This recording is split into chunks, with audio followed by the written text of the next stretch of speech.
एक नेता जिसके नाम भारत की संसद में लगातार 50 साल बैठने का वर्ल्ड रिकॉर्ड है, जो कि भारत के दलित शोषित समाज के सबसे बड़े चेहरों में से एक था, जिसने स्वतंत्रता आंदोलन से लेकर आजादी के बाद की सरकारों में बड़ी भूमिका निभाई थी, जिनके रक्षा मंत्री रहते हुए भारत ने पाकिस्तान को 1971 की जंग में हराया था। इनकी लोकप्रियता और इनका सियासी कद कुछ इस तरह का था कि नेहरू और इंदिरा गांधी जैसे नेता भी इनके पास आगे से चलकर आते थे। 70 के दशक में ये चर्चाएं जोरों पर थी कि ये नेता भारत का अगला प्रधानमंत्री हो सकता है, लेकिन फिर उनके साथ कुछ ऐसा हुआ कि भारत का प्रधानमंत्री बनने का उनका सपना एक सपना ही रह गया। दरअसल हम बात कर रहे हैं बाबू जगजीवन राम की।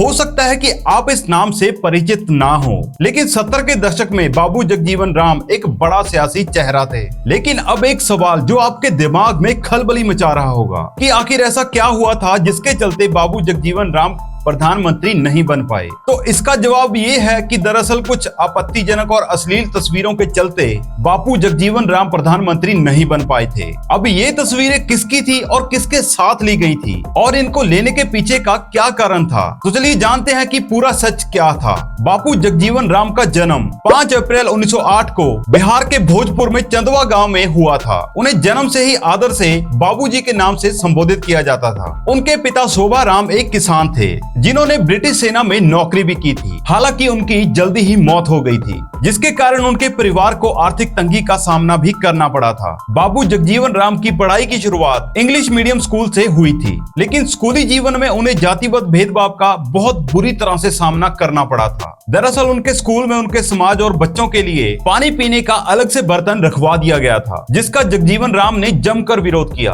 और आखिरकार विद्यालय प्रशासन को उनके सामने झुकना पड़ा। इसके बाद पानी पीने के लिए सभी के लिए एक ही घड़े की व्यवस्था करवा दी गई थी। उसके बाद हायर स्टडी के लिए वो कलकत्ता चले गए और उन्होंने कलकत्ता यूनिवर्सिटी में दाखिला ले लिया। यहाँ पर जातिगत भेदभाव के खिलाफ काम करने का उन्हें मौका मिला। यहीं पर उनकी मुलाकात नेताजी सुभाष चंद्र बोस से हुई। साल 1928 में सुभाष चंद्र बोस द्वारा करवाई गई एक मजदूर रैली में भी जगजीवन राम ने एक बड़ा रोल निभाया था। इसके बाद धीरे धीरे वो राजनीति में पूर्ण तौर से सक्रिय हो गए। साल 1936 में 28 साल की उम्र में जगजीवन राम को बिहार विधान परिषद में नॉमिनेट किया गया। यहाँ से उनके राजनीतिक जीवन को एक नई दिशा मिल चुकी थी। इसके बाद साल 1937 में डिप्रेस्ड क्लास लीड के नेता के तौर पर बिहार विधानसभा में एक ग्रामीण सीट से निर्विरोध चुने गए। सिर्फ इतना ही नहीं, इस चुनाव में बाबू जगजीवन राम के साथ साथ इस पार्टी के 14 विधायक और जीते थे। इसलिए कांग्रेस ने इस मौके को हाथ से नहीं जाने दिया और उन सभी को अपनी पार्टी में शामिल कर लिया। जिसके बाद हिंदू महासभा के एक सेशन के दौरान बाबू जगजीवन राम ने मंदिरों और कुओं को दलितों के लिए भी खोलने का प्रस्ताव पेश किया। ये उस समय बड़ी और चारों तरफ हलचल मचा देने वाली घटना थी, क्योंकि जो काम डॉक्टर भीमराव अंबेडकर ने आलोचना कर किया था, वही काम जगजीवन राम ने विपक्षी लोगों के बीच में जाकर करने की कोशिश की थी। इसी दौरान भारत छोड़ो आंदोलन भी शुरू हो गया और तमाम नेताओं के साथ जगजीवन राम को भी जेल जाना पड़ा। लेकिन इस काली रात के बाद एक नया सवेरा आया, जब साल 1946 में जवाहरलाल नेहरू की सरकार बनी। अस्थायी तौर पर बनी इस सरकार में जगजीवन राम सबसे कम उम्र के मंत्री बने थे। उस समय इन्हें लेबर मिनिस्टर का पद सौंपा गया था। लेबर मिनिस्टर का पद मिलते ही जगजीवन राम ने भारत में मजदूरों की समस्याओं को लेकर कानून बनाने की शुरुआत कर दी थी। उन्होंने मजदूरों के आर्थिक और सामाजिक जीवन को बेहतर बनाने के लिए कई कानून बनाए, जिसके बाद वो जनता के बीच में एक लोकप्रिय चेहरा बनकर उभरे। हालांकि सुभाष चंद्र बोस जैसे नेता भी मजदूरों के हितों के लिए काम कर रहे थे, पर पेमेंट, इंश्योरेंस, बोनस और बाकी कुछ ऐसे ही मुद्दों से जुड़े हुए कानून बनाने का जो काम जगजीवन राम ने किया था, वो कोई और नहीं कर पाया। ये उनके द्वारा किए गए बेहतरीन कामों का ही परिणाम था कि उसके बाद उन्हें इंटरनेशनल लेबर कॉन्फ्रेंस के अध्यक्ष के रूप में भी चुना गया। इसके बाद वो नेहरू की सरकार में कम्युनिकेशन मंत्री, ट्रांसपोर्ट और रेलवे मंत्री भी रहे। नेहरू के बाद इंदिरा गांधी की सरकार बनी और इसमें भी महत्वपूर्ण और बड़े पद जगजीवन राम को सौंपे गए। कृषि मंत्री के पद पर रहते हुए भारत की हरी क्रांति में भी उनका बहुमूल्य योगदान था। लेकिन साल 1969 में कांग्रेस पार्टी में कुछ अनबन हुई और वो दो धड़ों में विभाजित हो गए। जगजीवन राम ने इंदिरा गांधी के खेमे में जाने का फैसला किया। इसका फायदा ये हुआ कि उन्हें कांग्रेस का राष्ट्रीय अध्यक्ष बना बना दिया गया। इनकी हैसियत का अंदाजा आप इसी बात से लगा सकते हैं कि आज जो रुतबा मोदी सरकार में अमित शाह के पास है, कुछ ऐसा ही रुतबा इंदिरा सरकार में जगजीवन राम के पास हुआ करता था। साल 1970 से लेकर 1974 तक उन्होंने भारत के रक्षा मंत्री के तौर पर भी काम किया। इनके रक्षा मंत्री रहते हुए ही भारत और पाकिस्तान का युद्ध हुआ था, जिसमें भारत ने पाकिस्तान को कड़ी शिकस्त दी थी। इतना ही नहीं, बांग्लादेश के निर्माण में भी इनका बहुत बड़ा योगदान था। लेकिन साल 1975 में जब इंदिरा गांधी ने इमरजेंसी लगाई तो उन्होंने कांग्रेस को छोड़ दिया। इमरजेंसी के बाद होने वाले चुनाव के लिए उन्होंने साल 1977 में जनता दल के साथ मिलकर कांग्रेस फॉर डेमोक्रेसी नाम की एक नई पार्टी का गठन किया। जनता पार्टी को कांग्रेस के जिस नेता से सबसे ज्यादा डर था वो जगजीवन राम ही थे। जनवरी 1977 में कि जैसे ही यह घोषणा हुई कि मार्च में चुनाव होंगे तो जनता पार्टी के नेता निराशा से भरे हुए थे। लेकिन फरवरी में जगजीवन राम की पार्टी से जुड़ते ही सारे नेता उत्साह से भर गए, क्योंकि अब एक बड़ा वोट बैंक उनके साथ आ रहा था। लेकिन इंदिरा गांधी को इससे बहुत गहरा धक्का लगा। उन्हें यह समझ आ चुका था कि जगजीवन राम का उनकी पार्टी से जाना उनकी पार्टी के लिए एक अच्छा संकेत नहीं था। चुनाव के कुछ दिन पहले जगजीवन राम को दिल्ली के रामलीला मैदान में जनता को संबोधित करना था। इस सभा में बहुत ही ज्यादा लोगों की आने की संभावना थी। तो इसी के जवाब में इंदिरा गांधी ने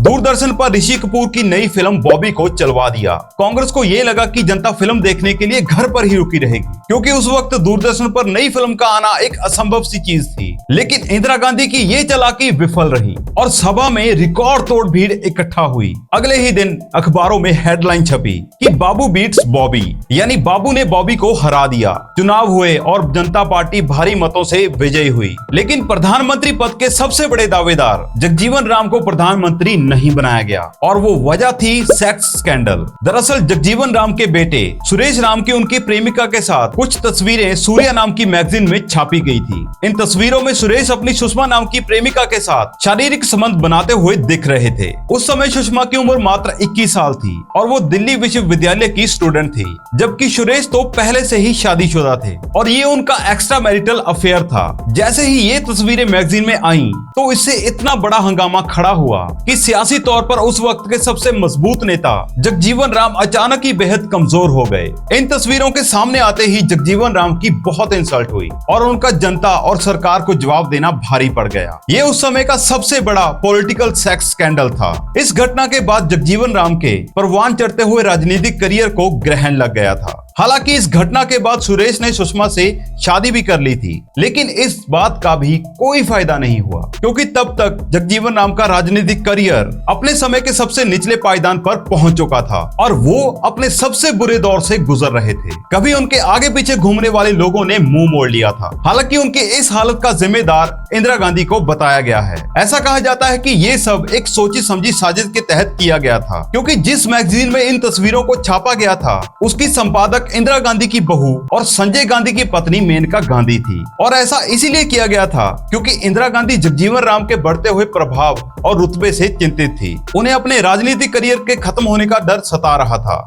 इसलिए एक सोची समझी साजिश के तहत ही ये सब किया गया था। आग की तरह फैल रही इन अटकलों को पुख्ता होने की गति तब मिली जब उस समय के मशहूर पत्रकार और कांग्रेस के अखबार नेशनल हेराल्ड के संपादक खुशवंत सिंह ने एक घटना को उजागर किया। दरअसल उस घटना का जिक्र करते हुए उन्होंने बताया कि एक दोपहर जब वो नेशनल हेराल्ड के ऑफिस में पहुंचे तो उनको अपने मेज पर एक लिफाफा पड़ा हुआ दिखाई दिया। जब उन्होंने उस लिफाफे को खोला तो उसमें कई अश्लील तस्वीरें थी। उनका कहना था कि कामसूत्र में तो 64 तस्वीरें होती हैं, लेकिन यहाँ सिर्फ 10 ही थी। लेकिन जब उन्होंने उस तस्वीरों को गौर से देखा तो उन तस्वीरों को देखते ही पहचान गए कि इस तस्वीरों में जो शख्स है वो कोई और नहीं जगजीवन राम का बेटा सुरेश राम है। खुशवंत सिंह उस समय मैगजीन सूर्या के कंसल्टेंट एडिटर भी थे। उन्हें कहा गया था कि वो इन तस्वीरों को मैगजीन में छाप दे, लेकिन किसी के निजी जीवन का मामला मानते हुए उन्होंने तस्वीरों को छापने से साफ मना कर दिया। बाद में जगजीवन राम से भी संपर्क करके ये कहा गया कि या तो वो कांग्रेस में शामिल हो जाएं, या तो फिर इन तस्वीरों को मैगजीन में छाप दिया जाएगा। शुरुआत में तो जगजीवन राम ने कांग्रेस में शामिल होने के लिए हामी भर दी, लेकिन जैसे जैसे उनके सामने इंदिरा गांधी की मांगे बढ़ती गई तो उन्होंने अपने कांग्रेस में शामिल होने के फैसले को बदल दिया और उनके ऐसा करने के अगले ही दिन सूर्या मैगजीन में उनके बेटे अपनी प्रेमिका सुषमा के साथ शारीरिक संबंध वाली नग्न तस्वीरों को छाप दिया गया। बस इसके बाद तो सियासी गलियारों में मानो भूचाल सा आ गया हो। हर तरफ बस इसी बात का चर्चा था। हालांकि इसके जवाब में सुरेश ने ये कहते हुए अपना बचाव भी करने की कोशिश की थी कि उन्होंने ये सब नहीं नहीं किया। ये सब एक साजिश के तहत किया गया है। एक दिन वो अपनी महिला मित्र के साथ कार में घूम रहे थे, तभी कुछ लोगों ने उनका अपहरण कर लिया और बेहोशी की हालत में उनसे ये सब करवाया गया। लेकिन अफसोस, इसका भी कोई फायदा नहीं हुआ और लाख कोशिशों के बावजूद जगजीवन राम जनता और सियासी लोगों का विश्वास नहीं जीत पाए। हालांकि बाद में खुशवंत सिंह ने ये भी कहा था कि ये तस्वीरें ऐसी थी जिन्हें देखकर ये लगता था कि इनमें सुरेश और सुषमा ने जानबूझकर पोज दिए हों। कमरे में शायद सेल्फ टाइमर वाला कैमरा लगा हुआ था और उन दोनों को पता था कि ये तस्वीरें ली जा रही हैं। लेकिन ये मामला सामने आने के बाद जगजीवन राम का सियासी करियर पूरी तरह से डूब गया था और फाइनली जब किसी ने साथ नहीं दिया तो साल 1980 में उन्होंने कांग्रेस जे नाम से अपनी एक पार्टी भी बनाई थी। लेकिन नई पार्टी भी उनकी राजनीतिक करियर की डूबी हुई नाव को किनारे तक नहीं पहुंचा पाई और लास्ट में 6 जुलाई 1986 में उनकी मौत हो गई। वेल दोस्तों, आपको क्या लगता है कि ये सच में कोई सोची समझी साजिश थी जिसके तहत एक योग्य नेता को भारत का पहला दलित प्रधानमंत्री बनने से रोका गया? आप अपनी राय हमें कमेंट में जरूर बताइएगा। अगर वीडियो अच्छा लगा हो तो हमारे चैनल को जरूर सब्सक्राइब कीजिएगा।